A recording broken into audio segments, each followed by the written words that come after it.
Bonjour, ici Thierry, agriculteur d'aujourd'hui. Je vous avais dit que dans mes vidéos, il n'y aurait pas de tabou. Aujourd'hui, je vais vous parler des traitements. Donc l'utilisation de produits que vous appelez pesticides. Nous les appelons plutôt des produits phytosanitaires. En fonction de leur usage, on va pouvoir désherber avec, éviter les maladies.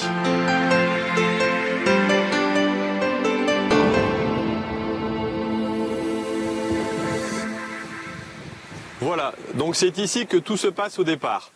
On va d'abord dans la parcelle, on y examine la flore qui est présente, c'est-à-dire les mauvaises herbes qui y sont. Une fois qu'on a déterminé les mauvaises herbes, qu'on est allé voir, on va pouvoir déterminer les produits qu'on va utiliser afin de pouvoir attaquer ces mauvaises herbes en fonction de leur stade, en fonction du type. Si c'est une graminée, si c'est une dicotylédone, on n'aura pas les mêmes produits. Et au niveau du dosage, selon la taille et l'évolution de la plante, on n'aura pas le même dosage non plus. Le but, c'est bien d'utiliser le minimum de produits et en ayant un maximum de résultats. Voilà. On va pouvoir aller préparer le calcul.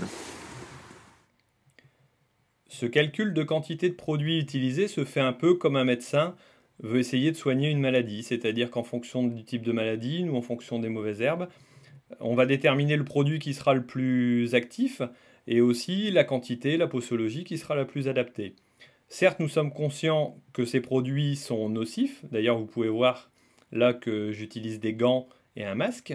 Donc ça, c'est réel. Par contre, on me pose la question de savoir pourquoi j'utilise ce type de produit.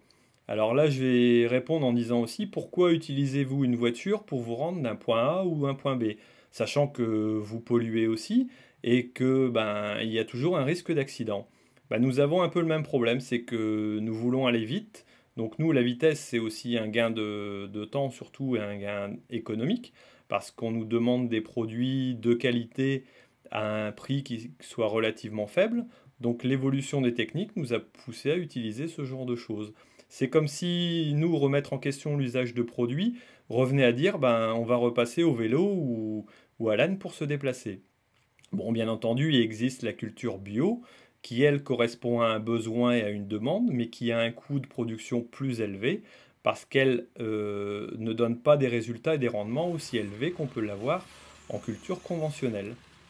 Ici, nous voici arrivés dans la parcelle. Donc là, il s'agissait bien d'un champ de betteraves qui a été traité donc le matin de bonne heure. Vous allez me dire pourquoi le matin de bonne heure? Est-ce que c'est pour nous cacher de la population? Non, pas du tout. C'est tout simplement pour avoir le meilleur résultat. Comme vous pouvez le voir, il y a une brume qui est assez dense, et ce qui fait que la plante est beaucoup plus réceptive à l'apport de produits qu'on peut faire. Donc, ça nous permet aussi de diminuer les doses et d'avoir un maximum de résultats. Donc c'est vrai qu'actuellement, beaucoup de personnes traitent de plus en plus le matin de bonne heure. Donc après la réalisation du traitement, nous rinçons le tonneau, donc ici au niveau interne.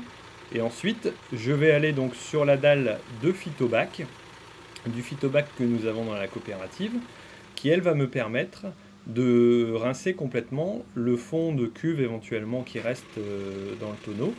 Donc voilà, là je suis sur une dalle en béton, je peux rincer donc mon pulvérisateur sans en mettre donc dans le fossé comme ça pouvait se faire parfois à une certaine époque.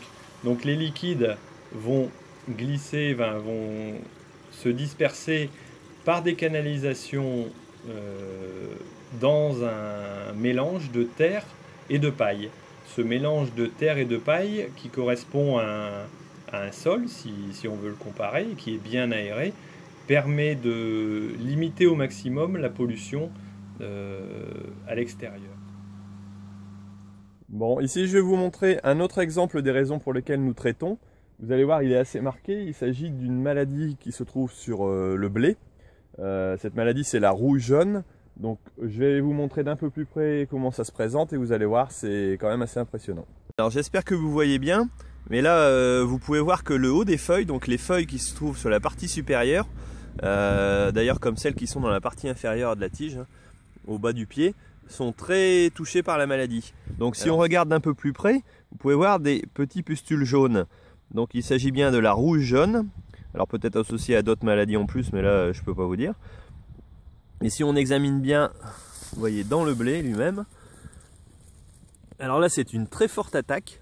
dû sans doute à une température relativement douce ce printemps, et qui peut causer jusqu'à, à mon avis, 30% de perte au niveau des rendements, voire plus si la maladie se propage et vient à détruire complètement le feuillage. Alors donc ici, le produit qui va être utilisé, ça s'appelle un fongicide, donc pour tuer les champignons, donc antifongique. Et l'importance de ce traitement est capitale pour obtenir un résultat correct dans la parcelle de blé. Alors, donc là, j'en profite pour vous montrer une autre maladie, mais contre laquelle on a beaucoup de mal à lutter. Ce sont les incivilités, donc des gens qui s'amusent à passer avec des quads ou des motos dans les parcelles sans s'inquiéter des cultures qui peuvent être en place et sans s'inquiéter des dégâts qu'il peut y avoir. Donc voilà un peu d'autres soucis qu'on peut rencontrer dans notre activité agricole. J'espère que cette vidéo vous a fait un peu mieux comprendre les raisons de nos actions et de nos traitements phytosanitaires. Si toutefois vous avez des questions, n'hésitez pas à les poser, que ce soit sur le blog, sur Facebook, sur Twitter ou encore sur Google+. N'hésitez pas non plus à partager si vous avez aimé. Et puis, en tout cas, j'espère bientôt vous retrouver sur Agriculteur d'aujourd'hui. Merci et à bientôt.